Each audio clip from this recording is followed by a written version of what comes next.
का हो? आई तो और घुमाई ना छुट्टी का। अरे हमारे घुमाई चक्कर में काहे पड़ल हो? तू तो घुमाता रहे ना, हमार जिनकी सत्यानाश होतो न। कैसन तार जिनकी सत्यानाश होतो? रात को न दूसर तो बतावत न, सुनो सुनावा। खून पियत जिंदगी तो हार करत भारू, खून पियत जिंदगी तो हार करत भारू, दही जरू होते जवान में हारारू।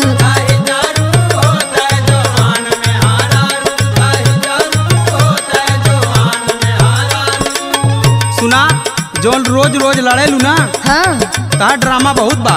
आ तो आर ना का तू कम बड़ा।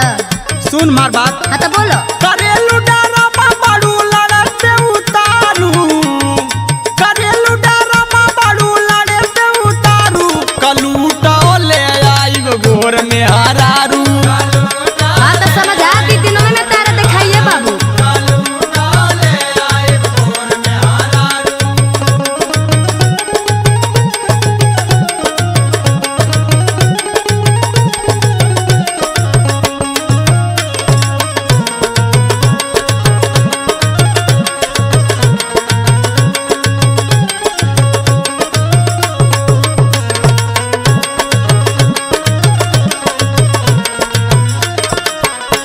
और जैसे घूमे हमरा रहले पे ना, और तब घूमता तब समझ में आवत ना। सुनो का समझ में आवत? सुनावा। घरवा के बाहर तू रतिया बितैता, जब राता घर से बाहर ना तब समझ में आवत। दुई पैग जौने दिना पी के पीता, जब मारत चार डंडा तब समझ में आवत ना। अभी तक पा दिला सीधवा। घरवा के बाहर तू रतिया बितैता, दुई पैग जवने दिना पी के आईता। मार मार बेलना उतार देत दारू, मार मार बेलना उतार देत दारू, दही जरू होते जवान में हारारू।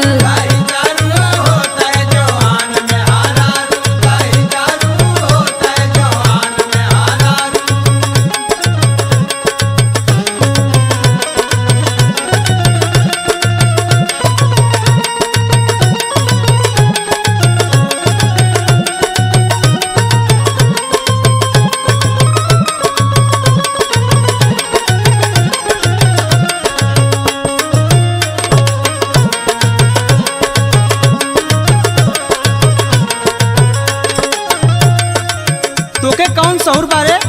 ओहो, दिन भर हम खटा तीन कुल हम करके देती ना, सौर देखत रह। सुन, अब की जौन मेहरारू लाइफ ओकरे अंदर का गुण रही, सुन। हाँ बोलो। कवने साहूरे उड़ा तारू यतना,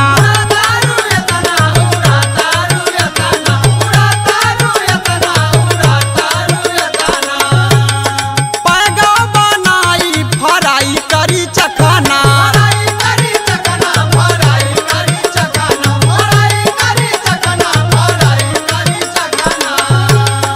कवने साहूरे उड़ा तारू यतना, पैगा बनाई फराई करी चखना, खाना बनाई करी पोछा झाड़ू, खाना बनाई करी पोछा झाड़ू, कलूटा ले आइब गोर में हारारू। लावा तब ना समझ में आई। दही जरू होते जवान में हारारू, कलूटा ले आइब गोर में हारारू, दही जरू होते जवान में हारारू। कलूटा ले आइब गोर में हारारू। ले आया तब देखब।